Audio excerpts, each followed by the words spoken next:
Halo Movie Mania, kembali lagi di Kawiran Channel. Hari ini saya akan membahas alur cerita film India yang berjudul Psycho, yang dibintangi oleh artis cantik Aditi Rao yang berperan sebagai Dagini, juga aktor tampan Rajkumar Pitkumanis yang berperan sebagai Angulimala, yaitu seorang pria psikopat. Film ini juga disutradarai oleh My Sky. Film ini dirilis pada tahun 2020 pada tanggal 24 Januari. Sebelum menonton, jangan lupa subscribe, like, comment, and share. Terima kasih. Cerita ini dimulai di sebuah lapangan ditemukan mayat tanpa kepala. Sedangkan di tempat lain, di sebuah studio, ada seorang psikiater yang bernama Dr. Sushila. Presenter itu berkata, sudah ada 13 pembunuhan dan wanita diculik. Dan hari ini, mayat mereka ditemukan di beberapa daerah terpencil tanpa kepala. Itu sangat aneh. Bagaimana menurutmu, Bu?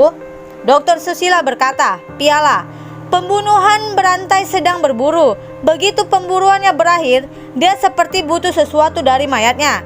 Bisa jadi kaki, tas, perhiasan, pakaian-pakaian dalam, atau bagian tubuh korban. Itu mendalinya, penghargaannya. Bagi pembunuh berantai ini, itu adalah kepala wanita. Ini permainan fantasi. Dia bisa berbicara, tertawa, bersenang-senang, ataupun marah dengan kepalanya. Kemarahannya kepada korban belum berakhir. Presenter pun bertanya, tidak ada satupun dari 13 wanita yang diculik mengalami pelecehan seksual. Mengapa? Dr. Sushila menjawab, dia tidak suka seks atau mungkin dia tidak bisa berhubungan seks. Presenter bertanya, apa perbedaan psikopat dan pembunuh berantai? Dokter menjawab, semua sama.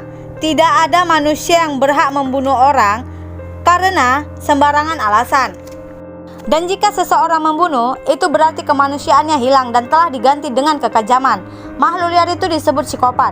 Presenter bertanya, bagaimana pembunuhan yang dilakukan atas nama kasta, agama, ataupun kehormatan-kehormatan?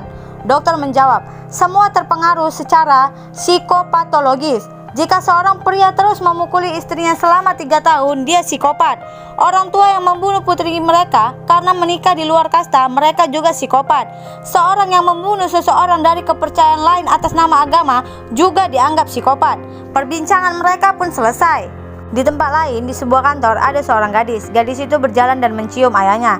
Kemudian masuk ke sebuah perpustakaan untuk mencari buku. Tiba-tiba, seorang pria buta bersama temannya membaca buku dengan sangat keras.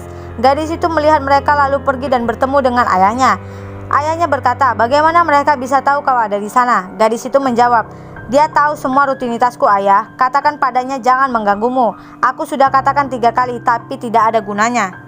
Pada malam hari di sebuah pesta, gadis itu bertemu dengan pemuda buta itu lagi. Gadis itu bertanya kenapa dia ada di pesta. Kemudian gadis itu meminjam ponsel temannya lalu mencoba menghubungi seseorang. Tak lama kemudian, gadis itu berjalan mendekati pemuda itu dengan menyebut, hei penipu, keluar dari sini. Sambil marah-marah, gadis itu menyuruh pemuda buta itu untuk turun dari panggung. Ayahnya pun datang dan mengatakan, apa yang kau lakukan, Dagini? Mengapa kau melakukan ini?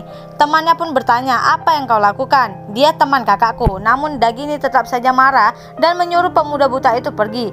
Tidak sengaja, pemuda itu pun terjatuh dan Dagini pun dibawa oleh temannya. Pemuda buta itu pun mengajak kakaknya untuk pergi dari sana, namun kakaknya tidak mau dan menyuruh pemuda itu naik ke atas panggung dan mengatakan yang sebenarnya. Kakaknya membawanya naik dan menyuruhnya untuk duduk, lalu memberinya gitar dan menyuruhnya bernyanyi.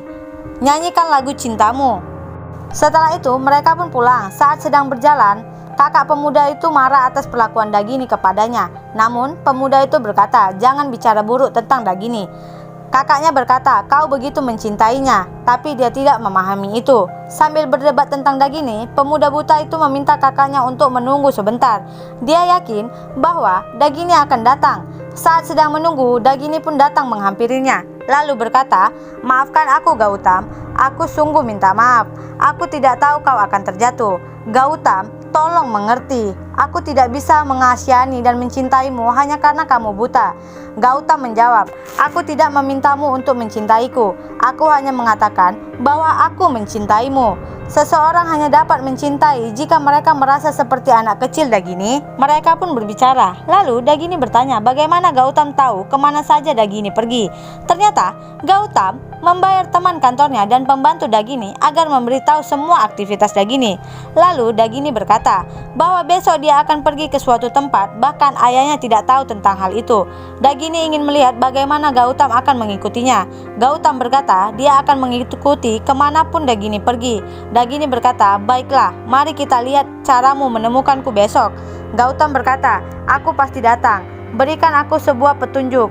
Dagini berkata, tidak peduli petunjuk apapun yang kuberikan, kau tidak akan menemukanku. Sampai jumpa besok. Di stasiun kereta api, Dagini duduk seorang diri sedang menunggu Gautam. Tiba-tiba seorang pria pun datang.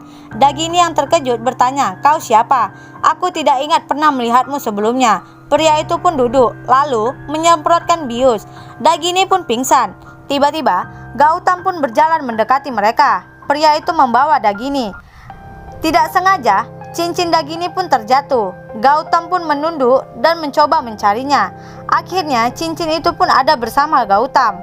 Gautam pun memanggil polisi untuk menyelidiki tentang apa yang terjadi pada Dagini. Gautam datang ke stasiun untuk bertemu dengan Dagini karena mereka sudah berjanji kemarin malam untuk bertemu. Dagini memberikan petunjuk pada Gautam. Jika Gautam bisa memecahkannya, maka Gautam boleh bertemu dengan Dagini. Dari banyak pembicaraan, Dagini berbicara tentang ibunya di akhir acara. Dia juga berbicara tentang jalur kereta api India. Lalu Dagini berbicara tentang jalur kereta penumpang pertama di India. Gautam pun mencari di mana jalur pertama kereta api didirikan, yaitu di Coimbatore. Dari sebuah petunjuk, akhirnya Gautam pun sampai di stasiun kereta api. Ibu Dagini lahir di sana. Gautam sudah mengikuti Dagini sebanyak 2 kali. Kapan dia datang untuk mengunjungi makam ibunya? Ayah Dagini pun datang dan meminta polisi untuk menemukan putrinya. Ayah Dagini juga bertanya kepada Gautam di mana putrinya, karena Dagini datang ke stasiun untuk bertemu Gautam. Di tempat lain, Dagini diikat di atas sebuah tempat tidur besi. Dagini yang pingsan pun sadar dan mencoba melepaskan ikatan di tubuhnya. Namun, tidak bisa. Dagini pun menangis. Tidak lama kemudian, seorang pria pun datang mendekati Dagini. Melihat sandal Dagini yang terlepas, pria itu memakaikan sandalnya. Kemudian, pria itu mengambil pisau untuk memenggal kepala Dagini. Tapi, pria itu sangat terkejut karena Dagini sama sekali tidak takut. Dagini pun berkata, karena aku akan menjadi korban terakhirmu yang kau bunuh. Setelah ini, kau tidak akan dapat membunuh orang lain. Gautam akan datang menghentikanmu. Ingat, pria yang datang ketika kau menculikku, dia yang akan menghentikanmu. Jika kau membunuhku sekarang, ulang tahunku 7 hari lagi. Pada saat itu, dia akan datang menemukanku. Jika kau tidak membunuhku, 7 hari dari sekarang, dia akan membawaku pergi dari sini. Kau tidak takut? Kemudian, pria itu pergi. Tempat lain, di sebuah pom bensin, ada seorang pekerja seks. Pembunuh itu pun datang mendekatinya, lalu membawanya. Saat sedang dalam perjalanan, pembunuh itu meminta tolong kepada pekerja seks itu untuk mengambilkan kaset. Ketika dia mengambil kaset itu, dia melihat sebuah coklat. Dia pun memakannya. Ternyata saat sedang memakan coklat itu, dia pun pingsan. Pembunuh itu pun membawa wanita itu ke tempat di mana Dagini disekap. Pria itu pun merantai Dagini dan menurunkan Dagini. Lalu, pembunuh itu pun memenggal kepala wanita itu. Pria itu mendekati Dagini dan berkata, biarkan dia mencarimu dan biarkan dia menemukanku. Akan kupotong kepalamu dan memberikannya kepadanya. Sampai saat itu, kamu tetap di sini. Esokan hari, di sebuah danau ditemukan mayat tanpa kepala. Polisi pun sedang menyelidiki kasus ini. Gautam yang berada di sana meminta kepada kakaknya untuk membawanya mendekati mayat itu untuk memastikan itu Dagini atau bukan. Namun, polisi berkata ayah Dagini mengatakan bahwa itu bukan Dagini. Kepala polisi pun datang untuk melihat mayat bahwa itu bukan mayat Dagini. Gautam yang penasaran tetap mendekati mayat itu. Akhirnya Gautam pun dibawa pergi ke sebuah kantor untuk mencari Dr. Susila. Gautam pun sampai di sana, namun Dr. Susila sedang menangani pasien. Dr. Susila berkata kepada Gautam, bagaimana kita bisa yakin bahwa pembunuh berantai itu menculik Dagini? Gautam pun menjelaskan bahwa dia ada saat Dagini diculik dan dia juga mencintai Dagini. Dia datang ke stasiun malam itu untuk bertemu denganku. Entah bagaimana pembunuh berantai itu menemukan jawabannya. Dia mengikuti Dagini ke sana dan dia tidak pernah menculiknya. mengubah polanya. Sekarang mengapa? Sejauh ini dia telah menculik dan membunuh 13 orang wanita. Lalu mengapa dia tidak membunuh Dagini? Aku berharap Dagini masih hidup. Gautam pun keluar dari ruangan Dr. Susila. Tiba-tiba Dr. Susila bertanya, "Gautam, mau kemana kau?" Gautam menjawab, "Ke kantor Satreskrim untuk memberitahu mereka sehingga mereka bisa menyelamatkan Dagini." Dr. Susila berkata, mereka tidak bisa menemukan apapun selama 1,5 tahun. Lalu siapa yang akan menemukannya? Kau. Aku tidak bisa melihat, Bu. Setelah melihat dengan mata mereka, mereka tidak menemukan apapun. Kamu melihat dengan pikiran dan hatimu. Dagini pasti ditemukan. Gautam datang ke kantor polisi dan mengatakan Dagini masih hidup. Tolong selamatkan dia. Dia dalam bahaya setiap saatnya. Sisiri seluruh wilayah Coimbatore. Gautam pun diusir keluar oleh polisi karena Gautam masuk tanpa izin. Kemudian Gautam pun berusaha menjelaskan dan dia yakin akan menemukan Dagini. Seorang bapak berkata ada satu orang yang bisa membantunya untuk menemukan Dagini dan menyelesaikan kasus ini. Nama orang itu adalah Kamala Das. Gautam pun sampai di rumah Kamala. Dia pun naik ke atas untuk menemui Kamala Das. Namun Nona Kamala tidak mau. Dia juga marah kepada bibinya dan menyuruh bibinya untuk mengusir Gautam dengan kata-kata yang kasar. Gautam pun berjalan menuju ke kamar Kamala. Namun Kamala marah dan menyuruhnya pergi. Gautam berkata, "Aku tidak pernah melihat cahaya seumur hidupku. Dagini adalah satu-satunya cahaya yang kumiliki. Aku perlu menyelamatkannya. Jadi aku kemari mencari bantuanmu." Kamala berteriak untuk menyuruh mengusir Gautam. Kamala datang dan bicara, "Kau bisa berjalan, lari, dan makan. Aku bahkan tidak bisa berdiri. Aku tidak tahu kapan aku harus buang air kecil. Kau datang untuk memberikan pidato. Pergi!" Gautam berkata, "Aku tahu kau lumpuh, Bu. Tidak ada orang di sekitar sini yang ingin membantuku. Tapi jika kau menaruh hatimu untuk itu, kau bisa menyelamatkan hidup wanita. Tolong." Kamala pun marah, lalu berkata hal-hal kasar kepada Gautam. Saat inspektur sudah mendapatkan informasi tentang pembunuh itu dari teman Kyle, inspektur memberitahukan kepada polisi lainnya tentang pembunuh itu. Petunjuk nomor 1, pembunuhnya adalah pria yang dicukur bersih. Petunjuk nomor 2, dia berpakaian rapi dan pria yang tampan. Petunjuk nomor 3, dia punya mobil yang mahal. Itu pasti hitam, biru, atau coklat. Kurasa mobil ini adalah salah satu dari 3 warna itu. Jika kalian melihat mobil seperti itu, periksa ulang secara menyeluruh. Jika kita melewatkan kesempatan ini, kita tidak akan pernah menyelesaikan kasus ini. Di rumah, Gautam yang sedang duduk di tangga dihampiri oleh kakaknya. Kakaknya menyuruh dia untuk makan dan minum. Namun, Gautam tidak mau. Karena Gautam mengingat Dagini yang tidak makan dan minum. Gautam berkata akan menyelamatkan Dagini. Tiba-tiba, bel pun berbunyi. Kakaknya pun pergi melihat siapa yang datang. Ternyata, Kamala yang datang.